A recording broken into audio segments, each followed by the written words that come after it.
हे मेरे प्राणनाथ मेरी रक्षा करो। ये कैसा नियम आपने मेरे आज जीवन में पहली बार तो कुछ दान किया, वो भी एक ब्राह्मण बेचारा अपनी हत्या करने पर तुला था तो मैंने किया। ये कैसा आपने खेल किया ठाकुर जी, कैसे भी मेरे पति को रोको। लेकिन इतनी डरती थी अपने पति से, इतनी व्याकुल हो गई, तुरंत विष ले लिया। बोली कि मैं उनका क्रोध नहीं सह पाऊंगी, उनकी मार पिटाई डांट नहीं सह सकती, उससे अच्छा तो मैं प्राण त्याग दूं अपने। और श्री पंडित पांडुरंग भगवान विठल के सामने सुंदर चित्रपट था, उसी के सामने नेत्र सजल हैं, हाथ में विष का प्याला लेकर के बस देखती जा रही है। बोले नाथ मैंने किसी और उद्देश्य से नहीं किया, केवल एक ब्राह्मण की पुत्री का ब्याह हो जाए इसलिए किया, मेरे पति मुझे छोड़ेंगे नहीं, इससे अच्छा मैं प्राण ही त्याग रही हूं। मुझे पता है शास्त्रों में प्राण आत्महत्या करना जघन्य अपराध है, पर मेरे पास और कोई उपचार नहीं है।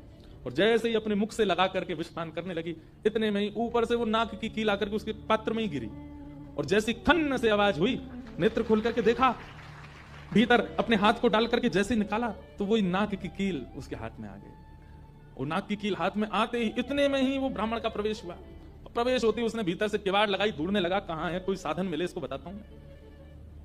पत्नी सामने खड़ी थी, कहिए कहिए, आज कुछ कहूंगा नहीं, आज तो करूंगा, तू बता तैने किसी को दान कैसे किया बिना मुझसे पूछे, तू क्या दान किया, तेरी नाक की कील कहां है बता। पत्नी ने अपना हाथ आगे किया, ये रे। उस ब्राह्मण ने जाकर के कील उठाई, तेरे पास कहां से आई? बोले मेरे पास ही थी। नहीं ये तेरे पास नहीं है, ये तो मेरे पास वहां रखी है तिजोरी में, भीतर चाबी मेरी यहां डली हुई है, तेरे पास कहां से आई? बोले मेरे पास ही है, अब बहुत दिन से पहनी हुई थी, साफ करने के लिए उतारी।